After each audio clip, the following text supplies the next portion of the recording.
بسم الله الرحمن الرحيم. ألف لام ميم. ذلك الكتاب لا ريب فيه هدى للمتقين الذين يؤمنون بالغيب ويقيمون الصلاة ومما رزقناهم ينفقون والذين يؤمنون بما أنزل إليك وما أنزل من قبلك وبالآخرة هم يوقنون أولئك على هدى من ربهم وأولئك هم المفلحون. إن الذين كفروا سواء عليهم أأنذرتهم أم لم تنذرهم لا يؤمنون. ختم الله على قلوبهم وعلى سمعهم وعلى أبصارهم غشاوة ولهم عذاب عظيم. ومن الناس من يقول آمنا بالله وباليوم الآخر وما هم بمؤمنين يخادعون الله والذين آمنوا وما يخدعون إلا أنفسهم وما يشعرون. في قلوبهم مرض فزادهم الله مرضا ولهم عذاب أليم بما كانوا يكذبون. وإذا قيل لهم لا تفسدوا في الأرض قالوا إنما نحن مصلحون ألا إنهم هم المفسدون ولكن لا يشعرون. وإذا قيل لهم آمنوا كما آمن الناس قالوا أنؤمن كما آمن السفهاء ألا إنهم هم السفهاء ولكن لا يعلمون. وإذا لقوا الذين آمنوا قالوا آمنا وإذا خلوا إلى شياطينهم قالوا إنا معكم إنما نحن مستهزئون. الله يستهزئ بهم ويمدهم في طغيانهم يعمهون. أولئك الذين اشتروا الضلالة بالهدى فما ربحت تجارتهم وما كانوا مهتدين. مثلهم كمثل الذي استوقد نارا فلما أضاءت ما حوله ذهب الله بنورهم وتركهم في ظلمات لا يبصرون. صم بكم عمي فهم لا يرجعون. أو كصيب من السماء فيه ظلمات ورعد وبرق يجعلون أصابعهم في آذانهم من الصواعق حذر الموت والله محيط بالكافرين. يكاد البرق يخطف أبصارهم كلما أضاء لهم مشوا فيه وإذا أظلم عليهم قاموا ولو شاء الله لذهب بسمعهم وأبصارهم إن الله على كل شيء قدير. يا أيها الناس اعبدوا ربكم الذي خلقكم والذين من قبلكم لعلكم تتقون. الذي جعل لكم الأرض فراشا والسماء بناء وأنزل من السماء ماء فأخرج به من الثمرات رزقا لكم فلا تجعلوا لله أندادا وأنتم تعلمون. وإن كنتم في ريب مما نزلنا على عبدنا فأتوا بسورة من مثله وادعوا شهداءكم من دون الله إن كنتم صادقين. فإن لم تفعلوا ولن تفعلوا فاتقوا النار التي وقودها الناس والحجارة أعدت للكافرين. وبشر الذين آمنوا وعملوا الصالحات أن لهم جنات تجري من تحتها الأنهار كلما رزقوا منها من ثمرة رزقا قالوا هذا الذي رزقنا من قبل وأتوا به متشابها ولهم فيها أزواج مطهرة وهم فيها خالدون. إن الله لا يستحيي أن يضرب مثلا ما بعوضة فما فوقها فأما الذين آمنوا فيعلمون أنه الحق من ربهم وأما الذين كفروا فيقولون ماذا أراد الله بهذا مثلا يضل به كثيرا ويهدي به كثيرا وما يضل به إلا الفاسقين الذين ينقضون عهد الله من بعد ميثاقه ويقطعون ما أمر الله به أن يوصل ويفسدون في الأرض أولئك هم الخاسرون. كيف تكفرون بالله وكنتم أمواتا فأحياكم ثم يميتكم ثم يحييكم ثم إليه ترجعون. هو الذي خلق لكم ما في الأرض جميعا ثم استوى إلى السماء فسواهن 7 سماوات وهو بكل شيء عليم. وإذ قال ربك للملائكة إني جاعل في الأرض خليفة قالوا أتجعل فيها من يفسد فيها ويسفك الدماء ونحن نسبح بحمدك ونقدس لك قال إني أعلم ما لا تعلمون. وعلم آدم الأسماء كلها ثم عرضهم على الملائكة فقال أنبئوني بأسماء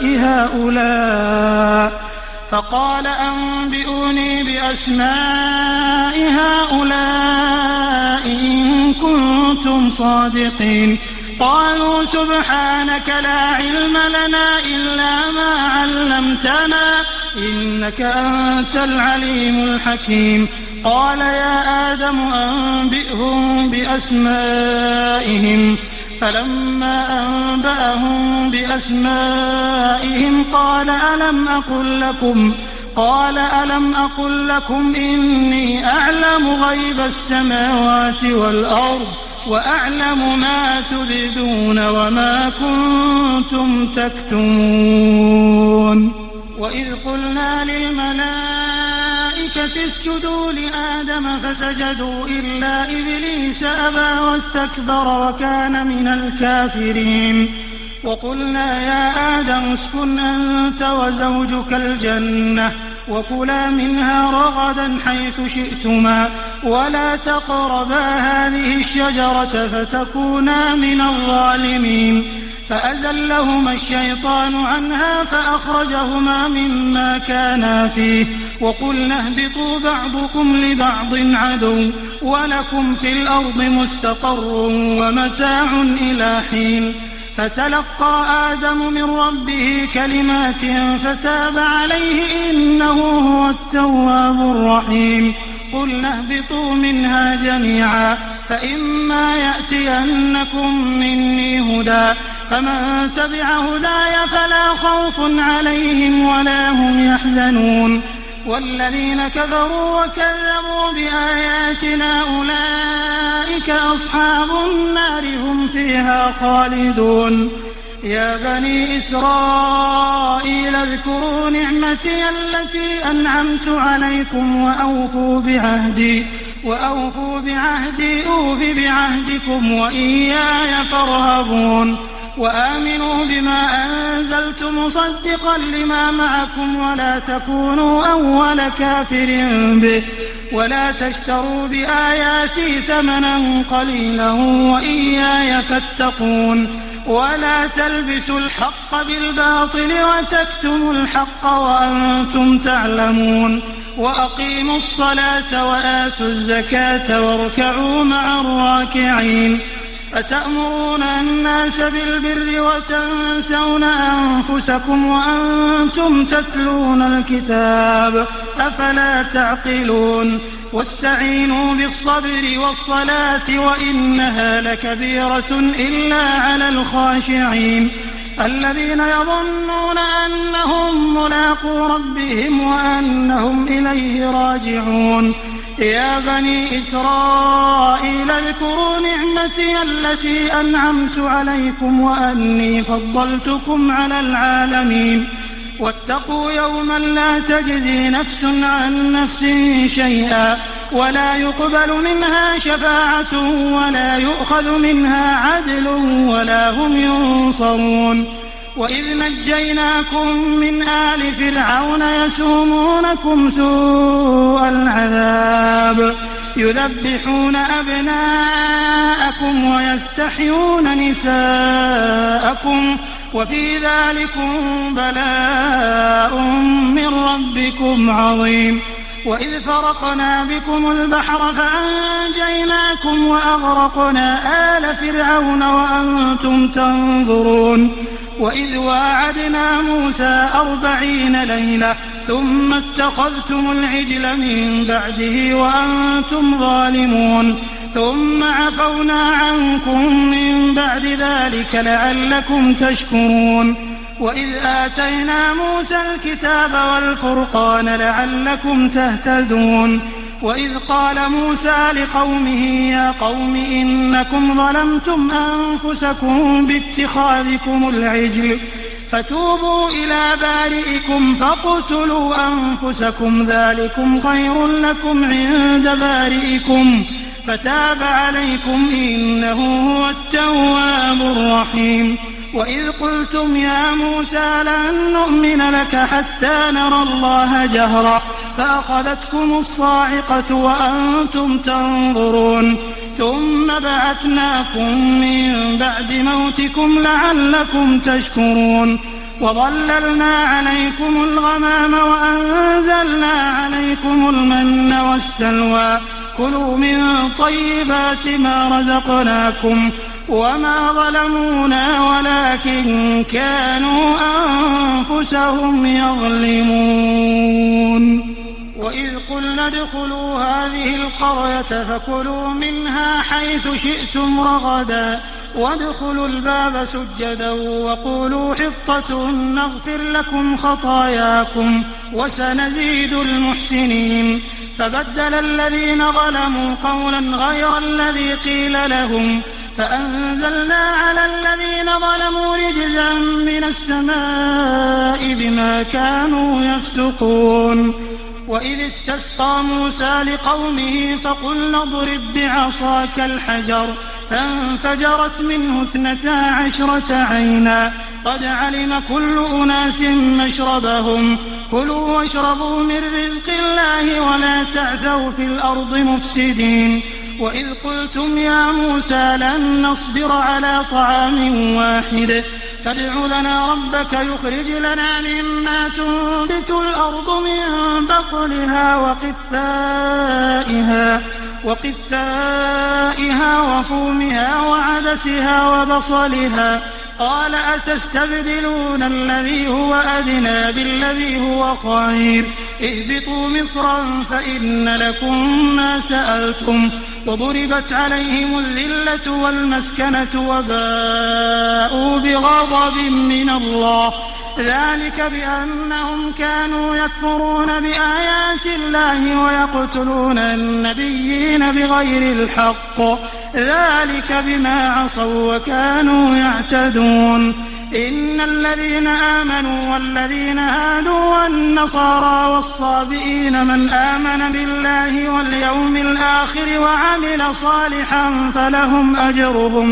فلهم أجرهم عند ربهم ولا خوف عليهم ولا هم يحزنون وإذ أخذنا ميثاقكم ورفعنا فوقكم الطور خذوا ما آتيناكم بقوة واذكروا ما فيه لعلكم تتقون ثم توليتم من بعد ذلك فلولا فضل الله عليكم ورحمته لكنتم من الخاسرين ولقد علمتم الذين اعتدوا منكم في السبت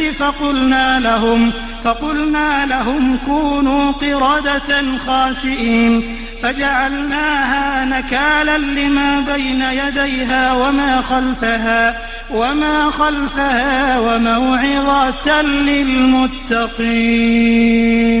وإذ قال موسى لقومه إن الله يأمركم أن تذبحوا بقرة قالوا أتتخذنا هزوا قال أعوذ بالله أن أكون من الجاهلين. قالوا ادع لنا ربك يبين لنا ما هي قال إنه يقول إنها بقرة لا فارض ولا بكر عوان بين ذلك فافعلوا ما تؤمرون. قالوا ادع لنا ربك يبين لنا ما لونها قال إنه يقول إنها بقرة صفراء فاقع لونها تسر الناظرين. قالوا ادع لنا ربك يبين لنا ما هي إن البقرة شابه علينا وإنا إن شاء الله لمهتدون. قال إنه يقول إنها بقرة لا ذلول تثير الأرض ولا تسقي الحرث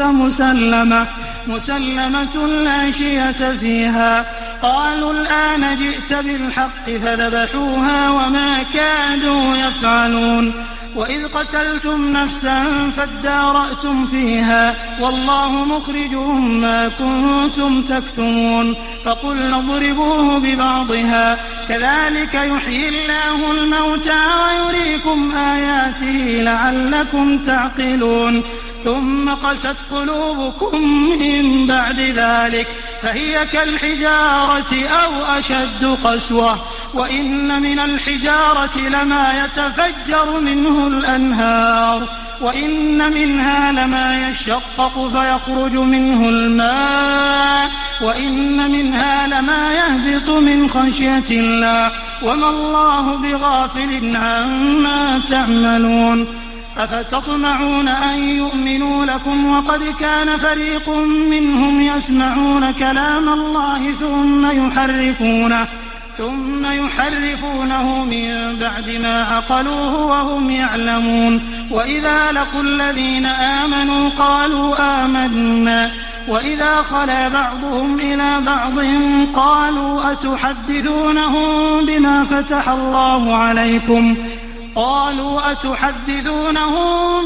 فتح الله عليكم ليحاجوكم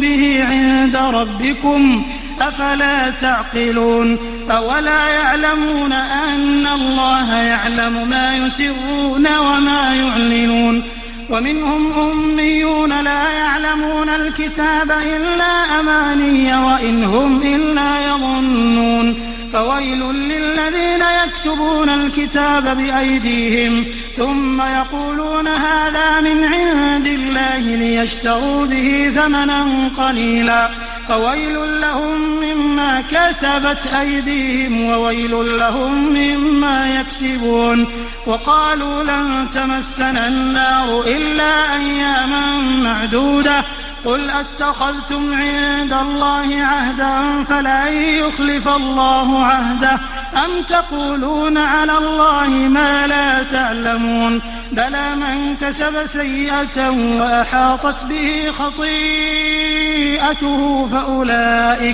فأولئك أصحاب النار هم فيها خالدون. والذين آمنوا وعملوا الصالحات أولئك أصحاب الجنة هم فيها خالدون. وإذ أخذنا ميثاق بني إسرائيل لا تعبدون إلا الله وبالوالدين إحسانا وذي القربى واليتامى والمساكين وقولوا للناس حسنا وأقيموا الصلاة وآتوا الزكاة ثم توليتم إلا قليلا منكم وأنتم معرضون. وإذ أخذنا ميثاقكم لا تسفكون دماءكم ولا تخرجون أنفسكم من دياركم ثم أقررتم وأنتم تشهدون. ثم أنتم هؤلاء تقتلون أنفسكم وتخرجون فريقا منكم من ديارهم تظاهرون عليهم بالإثم والعدوان وإن يأتوكم أسارى تفادوهم وهو محرم عليكم إخراجهم أفتؤمنون ببعض الكتاب وتكفرون ببعض فما جزاء من يفعل ذلك منكم إلا خزي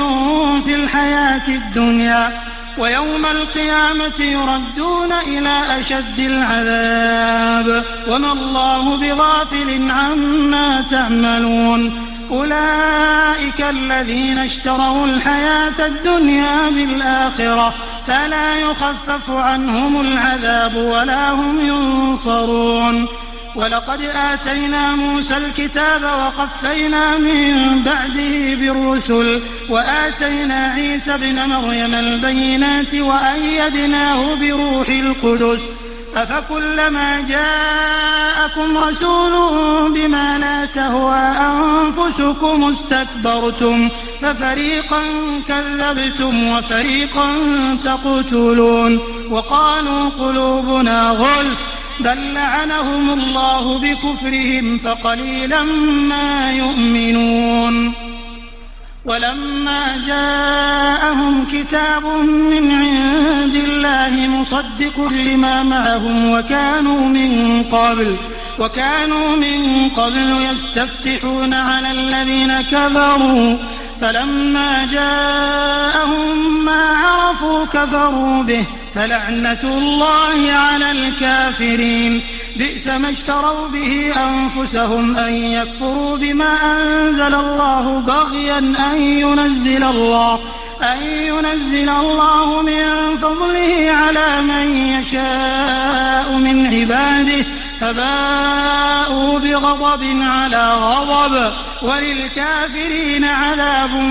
مهين وإذا قيل لهم آمنوا بما أنزل الله قالوا نؤمن بما أنزل علينا ويكفرون بما وراءه وهو الحق مصدقا لما معهم قل فلم تقتلون أنبياء الله من قبل إن كنتم مؤمنين ولقد جاءكم موسى بالبينات ثم اتخذتم العجل من بعده وأنتم ظالمون وإذ أخذنا ميثاقكم ورفعنا فوقكم الطور خذوا ما آتيناكم بقوة واسمعوا قالوا سمعنا وعصينا وأشربوا في قلوبهم العجل بكفرهم قل بئس ما يأمركم به إيمانكم إن كنتم مؤمنين قل إن كانت لكم الدار الآخرة عند الله خالصة من دون الناس فتمنوا الموت إن كنتم صادقين ولن يتمنوه أبدا بما قدمت أيديهم والله عليم بالظالمين ولتجدنهم أحرص الناس على حياة ومن الذين أشركوا يود أحدهم لو يعمر 1000 سنة وما هو بمزحزحه من العذاب أن يعمر والله بصير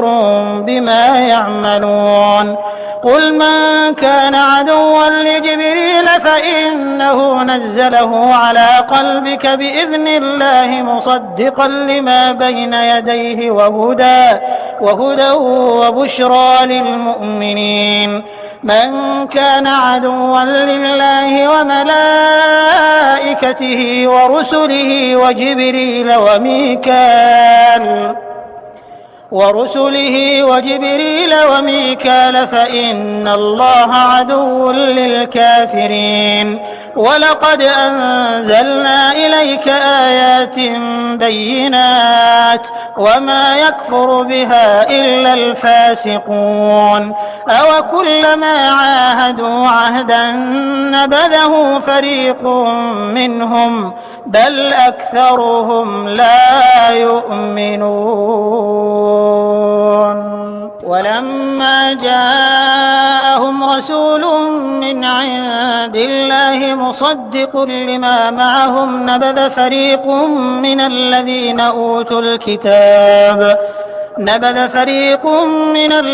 أوتوا الكتاب كتاب الله وراء ظهورهم كأنهم لا يعلمون واتبعوا ما تتلو الشياطين على ملك سليمان وما كفر سليمان ولكن الشياطين كفروا يعلمون الناس السحر وما أنزل على الملكين ببابل هاروت وماروت وما يعلمان من أحد حتى يقولا إنما نحن فتنة فلا تكفر فيتعلمون منهما ما يفرقون به بين المرء وزوجه وما هم بضارين به من أحد إلا بإذن الله ويتعلمون ما يضرهم ولا ينفعهم ولقد علموا لمن اشتراه ما له في الآخرة من خلاق ولبئس ما شروا به أنفسهم لو كانوا يعلمون ولو أنهم آمنوا واتقوا لمثوبة من عند الله خير لو كانوا يعلمون يا أيها الذين آمنوا لا تقولوا راعنا وقولوا انظرنا واسمعوا وللكافرين عذاب أليم ما يود الذين كفروا من أهل الكتاب ولا المشركين أن ينزل عليكم من خير من ربكم والله يختص برحمته من يشاء والله ذو الفضل العظيم ما ننسخ من آية أو ننسها نأت بخير منها أو مثلها ألم تعلم أن الله على كل شيء قدير ألم تعلم أن الله له ملك السماوات والأرض وما لكم من دون الله من ولي ولا نصير أم تريدون أن تسألوا رسولكم كما سئل موسى من قبل ومن يتبدل الكفر بالإيمان فقد ضل سواء السبيل ود كثير من أهل الكتاب لو يردونكم من بعد إيمانكم كفارا حسدا من عند أنفسهم من بعد ما تبين لهم الحق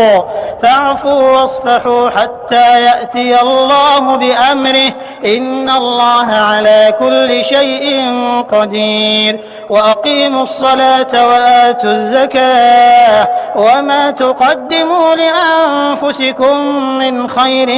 تجدوه عند الله إن الله بما تعملون بصير وقالوا لن يدخل الجنة إلا من كان هودا أو نصارى تلك أمانيهم قل هاتوا برهانكم إن كنتم صادقين بلى من أسلم وجهه لله وهو محسن فله أجره عند ربه ولا خوف عليهم ولا هم يحزنون وقالت اليهود ليست النصارى على شيء وقالت النصارى ليست اليهود على شيء وهم يتلون الكتاب كذلك قال الذين لا يعلمون مثل قولهم فالله يحكم بينهم يوم القيامة فيما كانوا فيه يختلفون ومن أظلم ممن منع مساجد الله أن يذكر فيها اسمه وسعى في خرابها أولئك ما كان لهم أن يدخلوها إلا خائفين لهم في الدنيا خزي ولهم في الآخرة عذاب عظيم ولله المشرق والمغرب فأينما تولوا فثم وجه الله إن الله واسع عليم وقالوا اتخذ الله ولدا سبحانه بل له ما في السماوات والأرض كل له قانتون بديع السماوات والأرض وإذا قضى أمرا فإنما يقول له كن فيكون وقال الذين لا يعلمون لولا يكلمنا الله أو تأتينا آية كذلك قال الذين من قبلهم مثل قولهم تشابهت قلوبهم قد بينا الآيات لقوم يوقنون إنا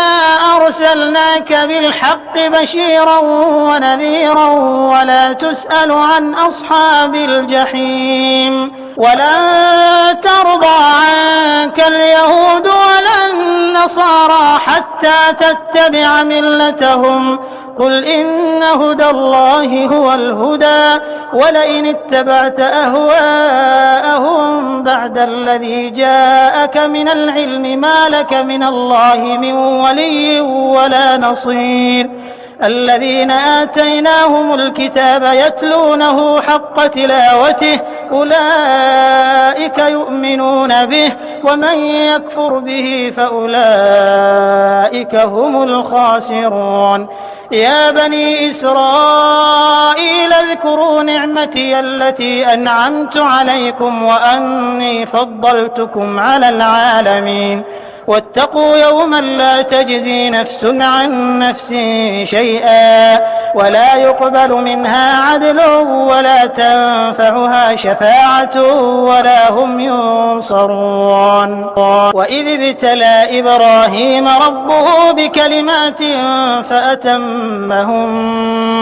قال إني جاعلك للناس إماما قال ومن ذريتي قال لا ينال عهد الظالمين وإذ جعلنا البيت مثابة للناس وأمنا واتخذوا من مقام إبراهيم مصلى وعهدنا إلى إبراهيم وإسماعيل أن طهرا بيتي للطائفين والعاكفين والركع السجود وإذ قال إبراهيم رب اجعل هذا بلدا آمنا وارزق أهله من الثمرات من آمن منهم بالله واليوم الآخر قال ومن كفر فأمتعه قليلا ثم أضطره إلى عذاب النار وبئس المصير وإذ يرفع إبراهيم القواعد من البيت وإسماعيل ربنا تقبل منا إنك أنت السميع العليم ربنا واجعلنا مسلمين لك ومن ذريتنا أمة مسلمة لك وأرنا مناسكنا وتب علينا إنك أنت التواب الرحيم ربنا وابعث فيهم رسولا منهم يتلو عليهم آياتك ويعلمهم الكتاب والحكمة ويعلمهم الكتاب والحكمة ويزكيهم إنك أنت العزيز الحكيم. ومن يرغب عن ملة إبراهيم إلا من سفه نفسه ولقد اصطفيناه في الدنيا وإنه في الآخرة لمن الصالحين. إذ قال له ربه أسلم قال أسلمت لرب العالمين. ووصى بها إبراهيم بنيه ويعقوب يا بني إن الله اصطفى لكم الدين فلا تموتن إلا وأنتم مسلمون. أم كنتم شهداء إذ حضر يعقوب الموت إذ قال لبنيه ما تعبدون من بعدي قالوا نعبد إلهك وإله آبائك إبراهيم وإسماعيل وإسحاق إلها واحدا ونحن له مسلمون. تلك أمة قد خلت لها ما كسبت ولكم ما كسبتم ولا تسألون عما كانوا يعملون. وقالوا كونوا هودا أو نصارى تهتدوا قل بل ملة إبراهيم حنيفا وما كان من المشركين. قولوا آمنا بالله وما أنزل إلينا وما أنزل إلى إبراهيم وإسماعيل وإسحاق ويعقوب والأسباط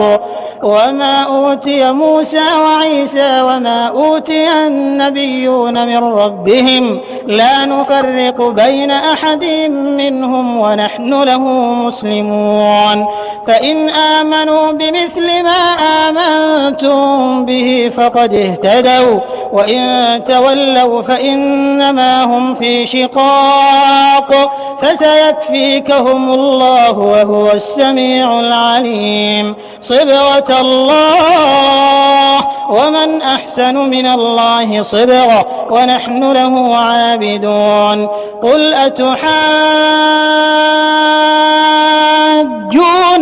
في الله وهو ربنا وربكم ولنا أعمالنا ولكم أعمالكم ونحن له مخلصون.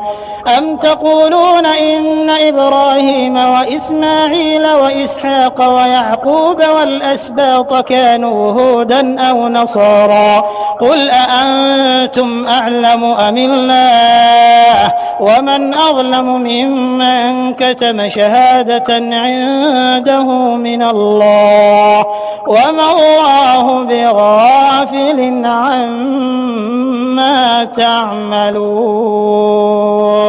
تلك أمة قد خلت لها ما كسبت ولكم ما كسبتم ولا تسألون عما كانوا يعملون.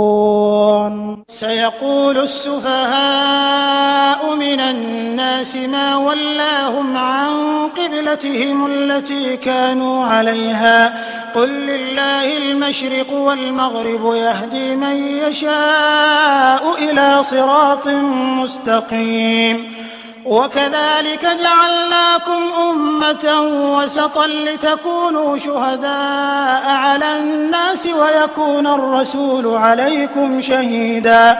وما جعلنا القبلة التي كنت عليها إلا لنعلم من يتبع الرسول ممن ينقلب على عقبيه وإن كانت لكبيرة إلا على الذين هدى الله وما كان الله ليضيع إيمانكم إن الله بالناس لرؤوف رحيم. قد نرى تقلب وجهك في السماء فلنولينك قبلة ترضاها فول وجهك شطر المسجد الحرام وحيث ما كنتم فولوا وجوهكم شطره وإن الذين أوتوا الكتاب ليعلمون أنه الحق من ربهم وما الله بغافل عما يعملون. ولئن أتيت الذين أوتوا الكتاب بكل آية ما تبعوا قبلتك وما أنت بتابع قبلتهم وما بعضهم بتابع قبلة بعض ولئن اتبعت أهواءهم من بعد ما جاءك من العلم إنك إذا لمن الظالمين. الذين آتيناهم الكتاب يعرفونه كما يعرفون أبناءهم وإن فريقا منهم ليكتمون الحق وهم يعلمون. الحق من ربك فلا تكونن من الممترين. ولكل وجهة هو موليها فاستبقوا الخيرات أينما تكونوا يأت بكم الله جميعا إن الله على كل شيء قدير. ومن حيث خرجت فول وجهك شطر المسجد الحرام وإنه للحق من ربك وما الله بغافل عما تعملون. ومن حيث خرجت فول وجهك شطر المسجد الحرام وحيث ما كنتم فولوا وجوهكم شطره لئلا يكون للناس عليكم حجة إلا الذين ظلموا منهم فلا تخشوهم واخشوني ولأتم نعمتي عليكم ولعلكم تهتدون. كما أرسلنا فيكم رسولا منكم يتلو عليكم آياتنا ويزكيكم ويعلمكم الكتاب والحكمة ويعلمكم ما لم تكونوا تعلمون. فاذكروني أذكركم واشكروا لي ولا تكفرون. يا أيها الذين آمنوا استعينوا بالصبر والصلاة إن الله مع الصابرين. ولا تقولوا لمن يقتل في سبيل الله أموات بل أحياء ولكن لا تشعرون. ولنبلونكم بشيء من الخوف والجوع ونقص من الأموال والأنفس والثمرات وبشر الصابرين الذين إذا أصابتهم مصيبة قالوا إنا لله وإنا إليه راجعون. أولئك عليهم صلوات من ربهم ورحمة وأولئك هم المهتدون. إن الصفا والمروة من شعائر الله فمن حج البيت أو اعتمر فلا جناح عليه أن يطوف بهما ومن تطوع خيرا فإن الله شاكر عليم. إن الذين يكتمون ما أنزلنا من البينات والهدى من بعد ما بيناه للناس في الكتاب أولئك يلعنهم الله ويلعنهم اللاعنون إلا الذين تابوا وأصلحوا وبينوا فأولئك أتوب عليهم وأنا التواب الرحيم. إن الذين كفروا وماتوا وهم كفار أولئك عليهم لعنة الله والملائكة والناس أجمعين خالدين فيها لا يخفف عنهم العذاب ولا هم ينظرون. وإلهكم إله واحد لا إله إلا هو الرحمن الرحيم. إن في خلق السماوات والأرض واختلاف الليل والنهار والفلك التي تجري في البحر بما ينفع الناس وما أنزل الله من السماء من ماء فأحيا به الأرض بعد موتها وبث فيها من كل دابة وتصريف الرياح والسحاب المسخر بين السماء والأرض لآيات لقوم يعقلون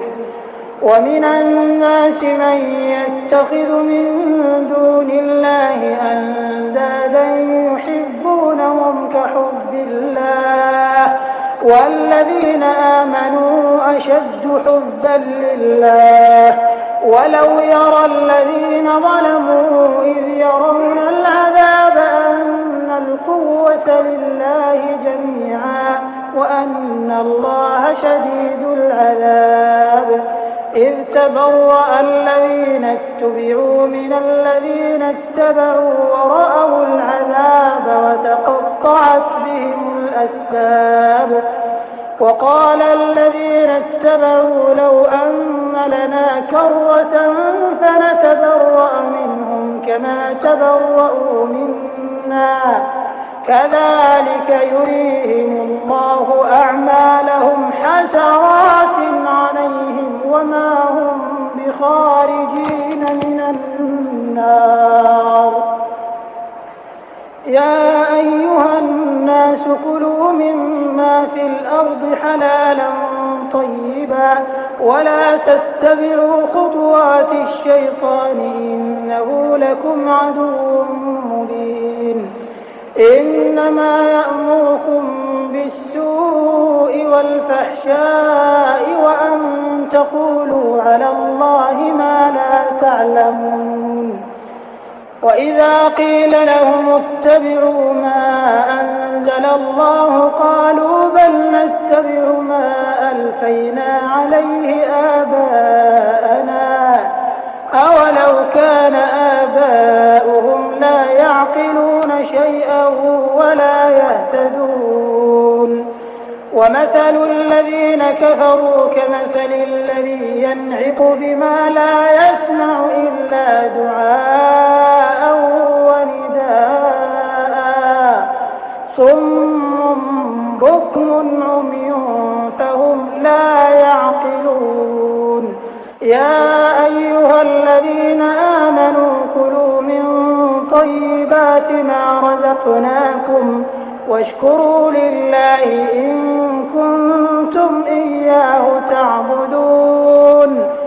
إنما حرم عليكم الميتة والدم ولحم الخنزير وما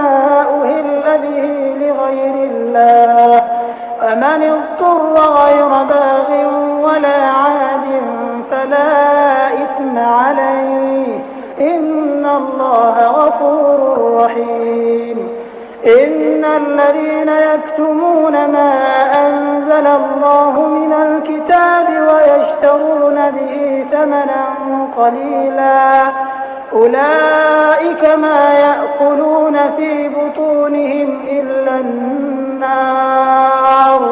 ولا يكلمهم الله يوم القيامة ولا يزكيهم ولهم عذاب أليم أولئك الذين اشتروا الضلالة بالهدى والعذاب بالمغفرة فما أصبرهم على النار ذلك بأن الله نزل الكتاب بالحق وإن الذين اختلفوا في الكتاب لفي شقاق بعيد ليس البر أن تولوا وجوهكم قبل المشرق والمغرب ولكن البر من آمن بالله واليوم الآخر والملائكة والكتاب والنبيين وآتى المال على حبه ذوي القربى واليتامى والمساكين والمساكين وابن السبيل والسائلين وفي الرقاب وأقام الصلاة وآتى الزكاة والموفون بعهدهم إذا عاهدوا والصابرين في البأساء والضراء وحين البأس أولئك الذين صدقوا وأولئك هم المتقون. يا أيها الذين آمنوا كتب عليكم القصاص في القتلى الحر بالحر والعبد بالعبد والأنثى بالأنثى فمن عفي له من أخيه شيء فاتباع بالمعروف وأداء إليه بإحسان ذلك تخفيف من ربكم ورحمة فمن اعتدى بعد ذلك فله عذاب أليم. ولكم في القصاص حياة يا أولي الألباب لعلكم تتقون. كتب عليكم إذا حضر أحدكم الموت إن ترك خيرا الوصية للوالدين والأقربين بالمعروف حقا على المتقين فمن بدله بعدما سمعه فإنما إثمه على الذين يبدلونه إن الله سميع عليم. فمن خاف من موص جنفا أو إثما فأصلح بينهم فلا إثم عليه إن الله غفور رحيم. يا أيها الذين آمنوا كتب عليكم الصيام كما كتب على الذين من قبلكم لعلكم تتقون أياما معدودات فمن كان منكم مريضا أو على سفر فعدة من أيام أخر وعلى الذين يطيقونه فدية طعام مسكين فمن تطوع خيرا فهو خير له وأن تصوموا خير لكم إن كنتم تعلمون. شهر رمضان الذي أنزل فيه القرآن هدى للناس وبينات من الهدى والفرقان فمن شهد منكم الشهر فليصم ومن كان مريضا أو على سفر فعدة من أيام أخر يريد الله بكم اليسر ولا يريد بكم العسر ولتكملوا العدة ولتكبروا الله على ما هداكم ولعلكم تشكرون. وإذا سألك عبادي عني فإني قريب أجيب دعوة الداع إذا دعان فليستجيبوا لي وليؤمنوا بي لعلهم يرشدون. أحل لكم ليلة الصيام الرفث إلى نسائكم هن لباس لكم وأنتم لباس لهن علم الله أنكم كنتم تختانون أنفسكم فتاب عليكم وعفى عنكم فالآن باشروهن وابتغوا ما كتب الله لكم وكلوا واشربوا حتى يتبين لكم الخيط الأبيض من الخيط الأسود من الفجر ثم أتموا الصيام إلى الليل ولا تباشروهن وأنتم عاكفون في المساجد تلك حدود الله فلا تقربوها كذلك يبين الله آياته للناس الناس لعلهم يتقون ولا تأكلوا أموالكم بينكم بالباطل وتدلوا بها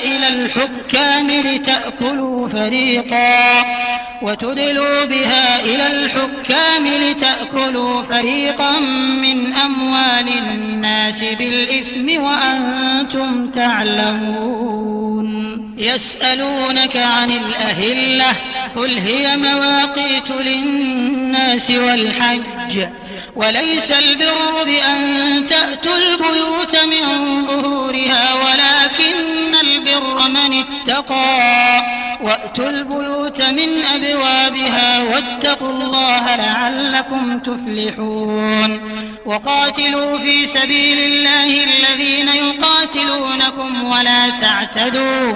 إن الله لا يحب المعتدين واقتلوهم حيث ثقفتموهم وأخرجوهم من حيث أخرجوكم والفتنة أشد من القتل ولا تقاتلوهم عند المسجد الحرام حتى يقاتلوكم فيه فإن قاتلوكم فاقتلوهم كذلك جزاء الكافرين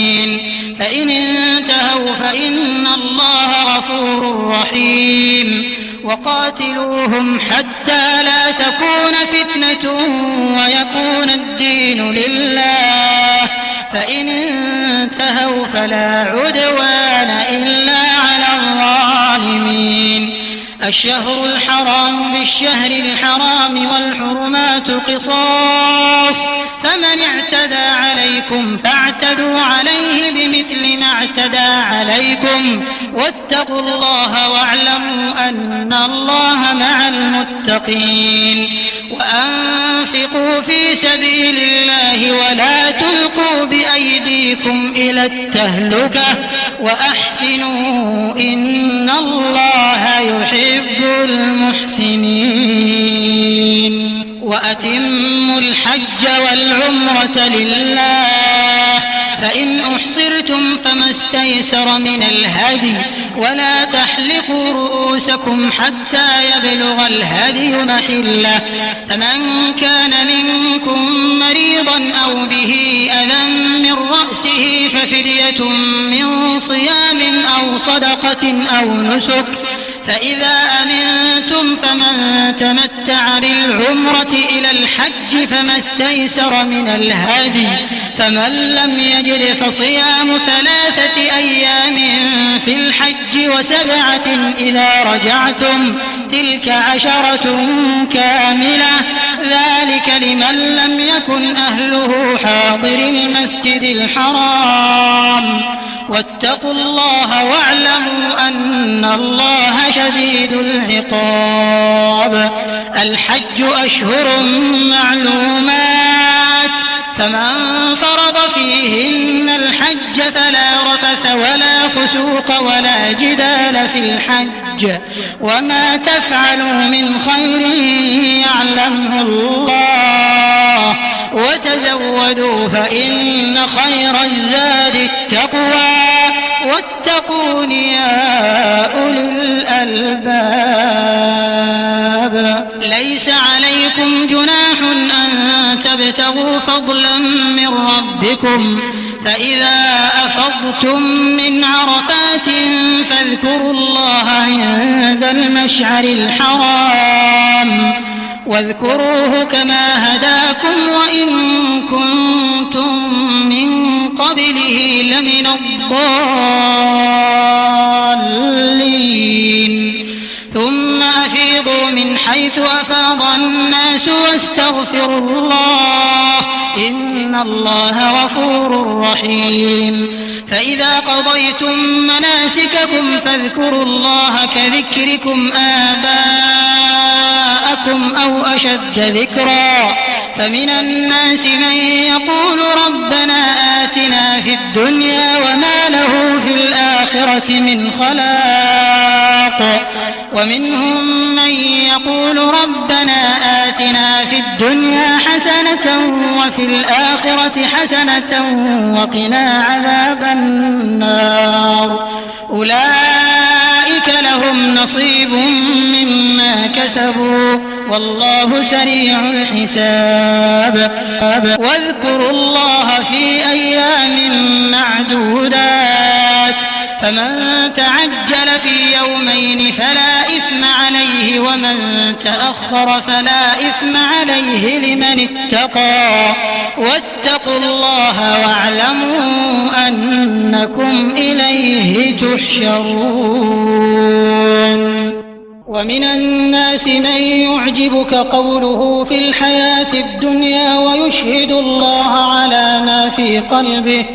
ويشهد الله على ما في قلبه وهو ألد الخصام وإذا تولى سعى في الأرض ليفسد فيها ويهلك الحرث والنسل والله لا يحب الفساد وإذا قيل له اتق الله أخذته العزة بالإثم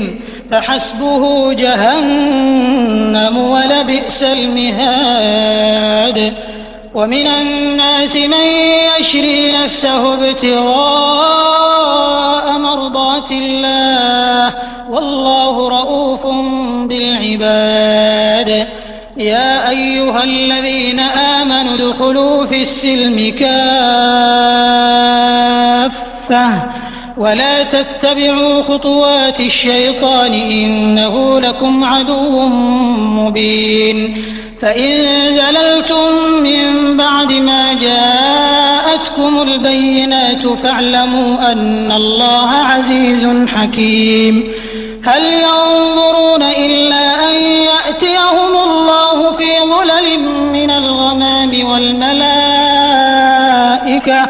وقضي الأمر وإلى الله ترجع الأمور سل بني إسرائيل كم آتيناهم من آية بينة ومن يبدل نعمة الله من بعد ما جاءته فإن الله شديد العقاب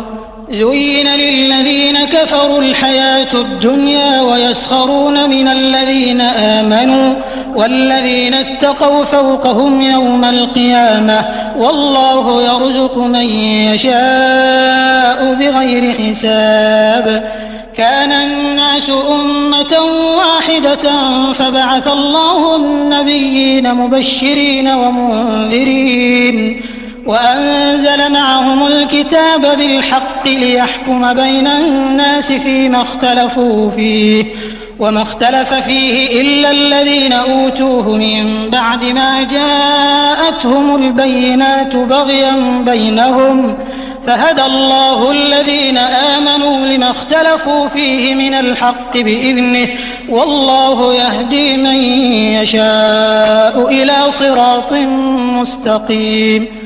أم حسبتم أن تدخلوا الجنة ولما يأتكم مثل الذين خلوا من قبلكم مستهم البأساء والضراء وزلزلوا حتى يقول الرسول والذين آمنوا معه متى نصر الله ألا إن نصر الله قريب يسألونك ماذا ينفقون قل ما أنفقتم من خير فللوالدين والأقربين واليتامى والمساكين وابن السبيل وما تفعلوا من خير فإن الله به عليم كتب عليكم القتال وهو كره لكم وعسى أن تكرهوا شيئا وهو خير لكم وعسى أن تحبوا شيئا وهو شر لكم والله يعلم وأنتم لا تعلمون يسألونك عن الشهر الحرام قتال فيه قل قتال فيه كبير وصد عن سبيل الله وكفر به والمسجد الحرام وإخراج أهله منه أكبر عند الله والفتنة أكبر من القتل ولا يزالون يقاتلونكم حتى يردوكم عن دينكم إن استطاعوا ومن يرتد منكم عن دينه فيمت وهو كافر فأولئك حبطت أعمالهم في الدنيا والآخرة وأولئك أصحاب النار هم فيها خالدون إن الذين آمنوا والذين هاجروا وجاهدوا في سبيل الله أولئك يرجون رحمة الله والله غفور رحيم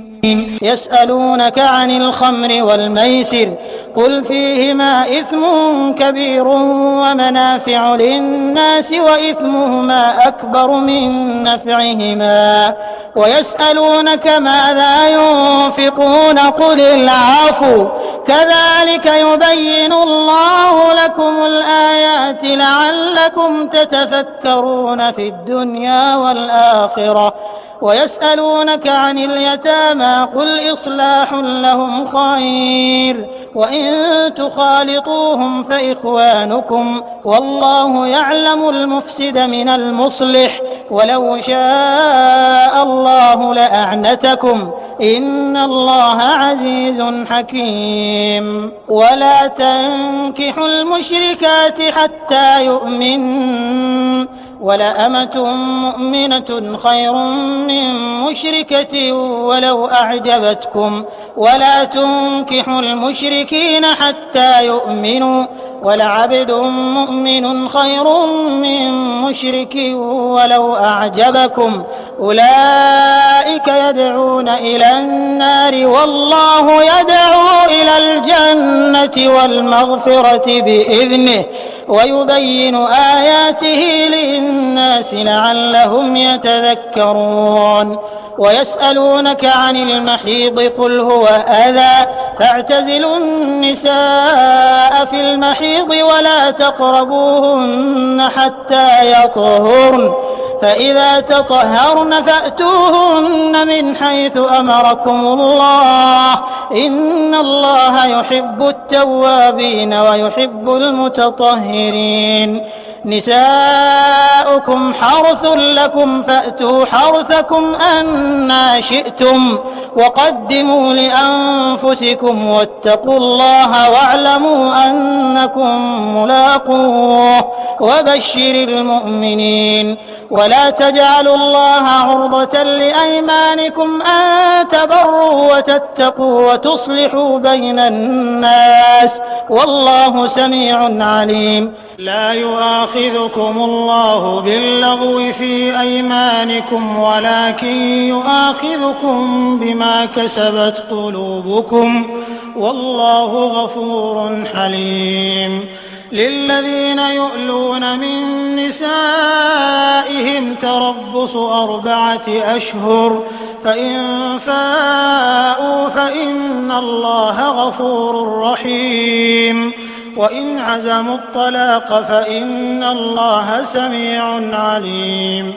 والمطلقات يتربصن بأنفسهن 3 قروء ولا يحل لهن أن يكتمن ما خلق الله في أرحامهن إن كن يؤمن بالله واليوم الآخر وبعولتهن أحق بردهن في ذلك إن أرادوا إصلاحا ولهن مثل الذي عليهن بالمعروف وللرجال عليهن درجة والله عزيز حكيم الطلاق 2 فإمساك بمعروف أو تسريح بإحسان ولا يحل لكم أن تأخذوا مما آتيتموهن شيئا إلا أن يخافا ألا يقيما حدود الله فإن خفتم ألا يقيما حدود الله فلا جناح عليهما فيما افتدت به، تلك حدود الله فلا تعتدوها، ومن يتعد حدود الله فأولئك هم الظالمون. فإن طلقها فلا تحل له من بعد حتى تنكح زوجا غيره، فإن طلقها فلا جناح عليهما أن يتراجعا إن ظنا أن يقيما حدود الله، وتلك حدود الله يبينها لقوم يعلمون. وإذا طلقتم النساء فبلغن أجلهن فأمسكوهن بمعروف أو سرحوهن بمعروف، ولا تمسكوهن ضرارا لتعتدوا، ومن يفعل ذلك فقد ظلم نفسه. ولا تتخذوا آيات الله هزوا، واذكروا نعمة الله عليكم وما أنزل عليكم من الكتاب والحكمة يعظكم به، واتقوا الله واعلموا أن الله بكل شيء عليم. وإذا طلقتم النساء فبلغن أجلهن فلا تعضلوهن أن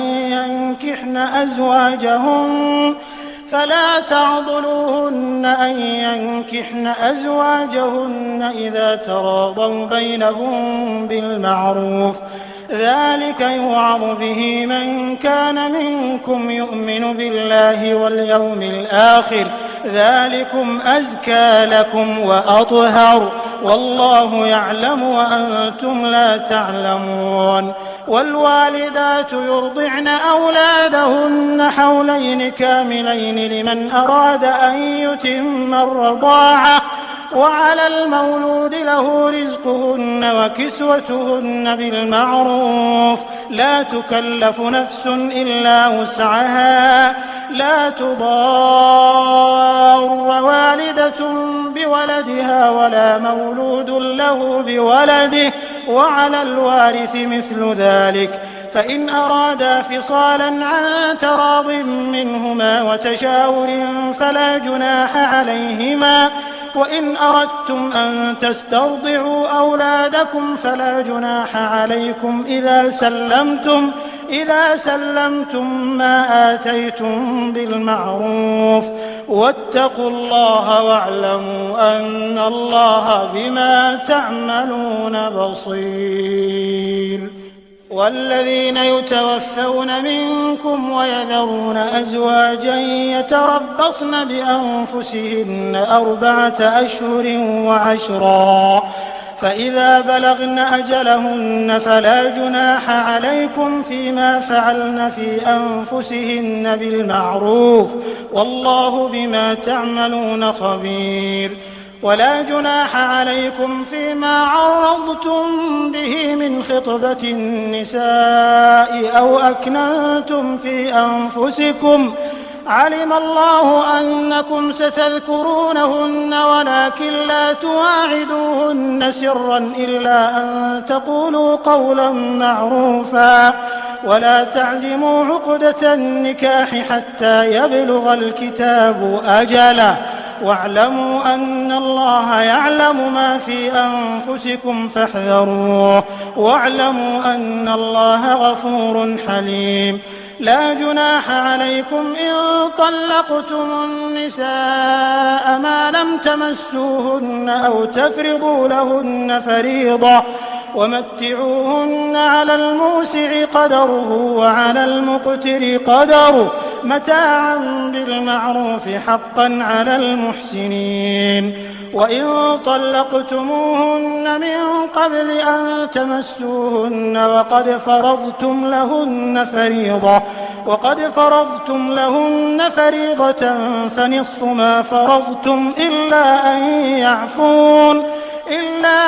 يعفون أو يعفو الذي بيده عقدة النكاح، وأن تعفوا أقرب للتقوى ولا تنسوا الفضل بينكم إن الله بما تعملون بصير حافظوا على الصلوات والصلاة الوسطى وقوموا لله قانتين فإن خفتم فرجالا أو ركبانا فإذا أمنتم فاذكروا الله كما علمكم ما لم تكونوا تعلمون والذين يتوفون منكم ويذرون أزواجا وصية لأزواجهم متاعا إلى الحول غير إخراج فإن خرجن فلا جناح عليكم فيما فعلن في أنفسهن من معروف والله عزيز حكيم وللمطلقات متاع بالمعروف حقا على المتقين كذلك يبين الله لكم آياته لعلكم تعقلون ألم تر إلى الذين خرجوا من ديارهم وهم ألوف حذر الموت فقال لهم الله موتوا ثم أحياهم إن الله لذو فضل على الناس ولكن أكثر الناس لا يشكرون وقاتلوا في سبيل الله واعلموا أن الله سميع عليم من ذا الذي يقرض الله قرضا حسنا فيضاعفه له أضعافا كثيرة والله يقبض ويبسط وإليه ترجعون ألم تر إلى الملأ من بني إسرائيل من بعد موسى إذ قالوا لنبي له مبعث لنا ملكا نقاتل في سبيل الله قال هل عسيتم إن كتب عليكم القتال ألا تقاتلوا قالوا وما لنا ألا نقاتل في سبيل الله وقد أخرجنا من ديارنا وأبنائنا فلما كتب عليهم القتال تولوا إلا قليلا منهم والله عليم بالظالمين وقال لهم نبيهم إن الله قد بعث لكم طالوت ملكا قالوا أنى يكون له الملك علينا ونحن أحق بالملك منه ولم يؤت سعة من المال قال إن الله اصطفاه عليكم وزاده بسطة في العلم والجسم والله يؤتي ملكه من يشاء والله واسع عليم وقال لهم نبيهم إن آية ملكه أن يأتيكم التابوت فيه سكينة من ربكم وبقية مما ترك آل موسى وآل هارون تحمله الملائكة إن في ذلك لآية لكم إن كنتم مؤمنين فلما فصل طالوت بالجنود قال إن الله مبتليكم بنهر فمن شرب منه فليس مني ومن لم يطعمه فإنه مني إلا من اغترف غرفة بيده فشربوا منه إلا قليلا منهم فلما جاوزه هو والذين آمنوا معه قالوا لا طاقة لنا اليوم بجالوت وجنوده قال الذين يظنون أنهم ملاقوا الله كم من فئة قليلة غلبت فئة كثيرة بإذن الله والله مع الصابرين ولما برزوا لجالوت وجنوده قالوا ربنا أفرغ علينا صبرا وثبت أقدامنا وانصرنا على القوم الكافرين فهزموهم بإذن الله. وقتل داود جالوت وآتاه الله الملك والحكمة وعلمه مما يشاء ولولا دفع الله الناس بعضهم ببعض لفسدت الأرض ولكن الله ذو فضل على العالمين. تلك آيات الله نتلوها عليك بالحق وإنك لمن المرسلين. أعوذ بالله من الشيطان الرجيم. تلك الرسل فضلنا بعضهم على بعض منهم من كلم الله ورفع بعضهم درجات وآتينا عيسى ابن مريم البينات وأيدناه بروح القدس ولو شاء الله ما اقتتل الذين من بعدهم من بعد ما جاءتهم البينات ولكن اختلفوا فمنهم من آمن ومنهم من كفر ولو شاء الله ما اقتتلوا ولكن الله يفعل ما يريد. يا أيها الذين آمنوا أنفقوا مما رزقناكم من قبل أن يأتي يوم لا بيع فيه ولا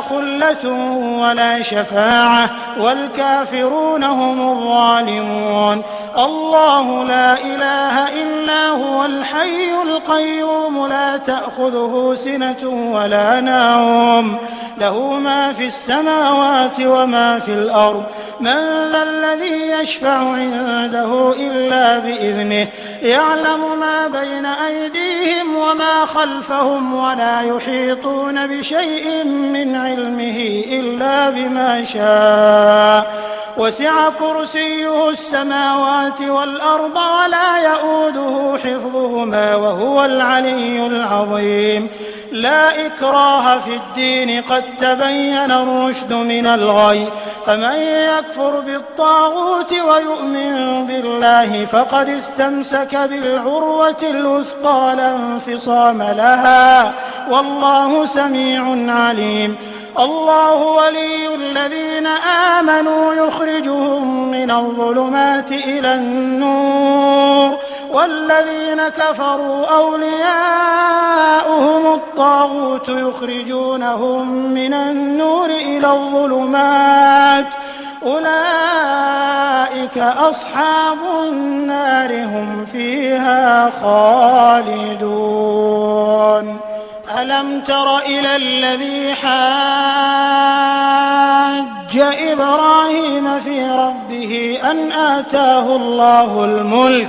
إذ قال إبراهيم ربي الذي يحيي ويميت قال أنا أحيي وأميت قال إبراهيم فإن الله يأتي بالشمس من المشرق فأت بها من المغرب فبهت الذي كفر والله لا يهدي القوم الظالمين. أو كالذي مر على قرية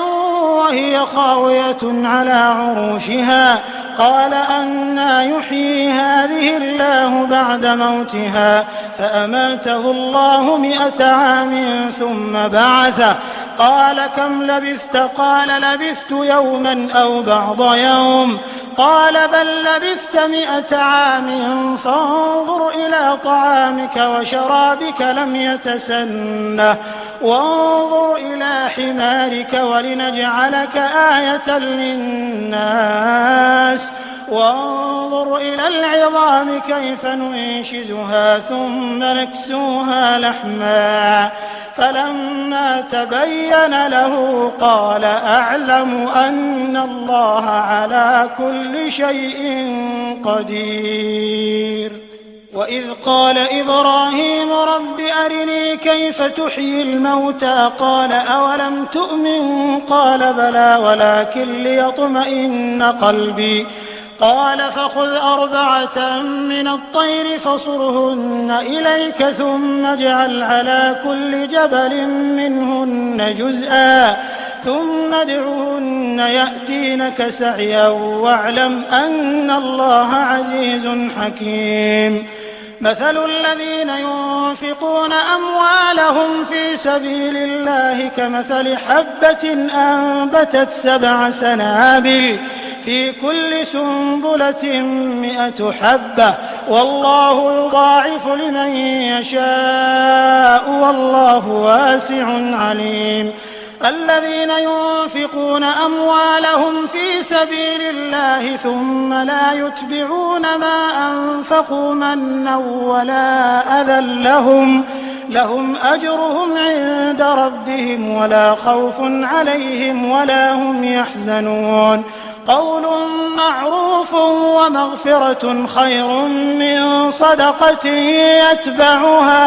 أذى والله غني حليم. يا أيها الذين آمنوا لا تبطلوا صدقاتكم بالمن والأذى كالذي ينفق ماله رئاء الناس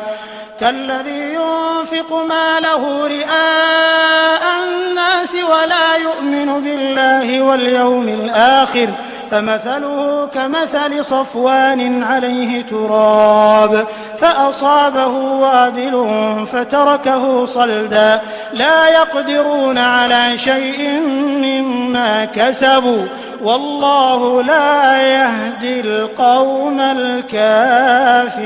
الكافرين. ومثل الذين ينفقون أموالهم ابتغاء مرضات الله وتثبيتا من أنفسهم كمثل جنة بربوة أصابها وابل فآتت أكلها ضعفين فإن لم يصبها وابل فطل والله بما تعملون بصير. أيود أحدكم أن تكون له جنة من نخيل وأعناب تجري من تحتها الأنهار له فيها من كل الثمرات وأصابه الكبر وله ذرية ضعفاء فأصابها إعصار فيه نار فاحترقت كذلك يبين الله لكم الآيات لعلكم تتفكرون. يا أيها الذين آمنوا أنفقوا من طيبات ما كسبتم ومما أخرجنا لكم من الأرض ولا تيمموا الخبيث منه تنفقون ولستم بآخذيه إلا أن تغمضوا فيه واعلموا أن الله غني حميد. الشيطان يعدكم الفقر ويأمركم بالفحشاء والله يعدكم مغفرة منه وفضلا والله واسع عليم. يؤتي الحكمة من يشاء ومن يؤت الحكمة فقد أوتي خيرا كثيرا وما يذكر إلا أولو الألباب. وما أنفقتم من نفقة أو نذرتم من نذر فإن الله يعلمه وما للظالمين من أنصار. إن تبدوا الصدقات فنعما هي وإن تخفوها وتؤتوها الفقراء فهو خير لكم ويكفر عنكم من سيئاتكم والله بما تعملون خبير. ليس عليك هداهم ولكن الله يهدي من يشاء وما تنفقوا من خير فلأنفسكم وما تنفقون إلا ابتغاء وجه الله وما تنفقوا من خير يوفى إليكم وأنتم لا تظلمون. للفقراء الذين أحصروا في سبيل الله لا يستطيعون ضربا في الأرض يحسبهم الجاهل أغنياء من التعفف تعرفهم بسيماهم لا يسألون الناس إلحافا وما تنفقوا من خير فإن الله به عليم الذين ينفقون أموالهم بالليل والنهار سرا وعلانية فلهم أجرهم عند ربهم ولا خوف عليهم ولا هم يحزنون الذين يأكلون الربا لا يقومون إلا كما يقوم الذي يتخبطه الشيطان من المس ذلك بأنهم قالوا إنما البيع مثل الربا وأحل الله البيع وحرم الربا فمن جاءه موعظة من ربه فانتهى فله ما سلف وأمره إلى الله ومن عاد فأولئك أصحاب النار هم فيها خالدون يمحق الله الربا ويربي الصدقات والله لا يحب كل كفار أثيم إن الذين آمنوا وعملوا الصالحات وأقاموا الصلاة وآتوا الزكاة لهم أجرهم عند ربهم ولا خوف عليهم ولا هم يحزنون يا أيها الذين آمنوا اتقوا الله وذروا ما بقي من الربا إن كنتم مؤمنين فإن لم تفعلوا فأذنوا بحرب من الله ورسوله وإن تبتم فلكم رؤوس أموالكم لا تظلمون ولا تظلمون وإن كان ذو عسرة فنظرة إلى ميسرة وأن تصدقوا خير لكم إن كنتم تعلمون واتقوا يوما ترجعون فيه إلى الله ثم توفى كل نفس ما كسبت وهم لا يظلمون يا أيها الذين آمنوا إذا تداينتم بدين إلى أجل مسمى فاكتبوه وليكتب بينكم كاتب بالعدل ولا يأب كاتب أن يكتب كما علمه الله فليكتب وليملل الذي عليه الحق وليتق الله ربه ولا يبخس منه شيئا فإن كان الذي عليه الحق سفيها أو ضعيفا أو لا يستطيع أن يمله فليملل وليه بالعدل واستشهدوا شهيدين من رجالكم فإن لم يكونا رجلين فرجل وامرأتان ممن ترضون من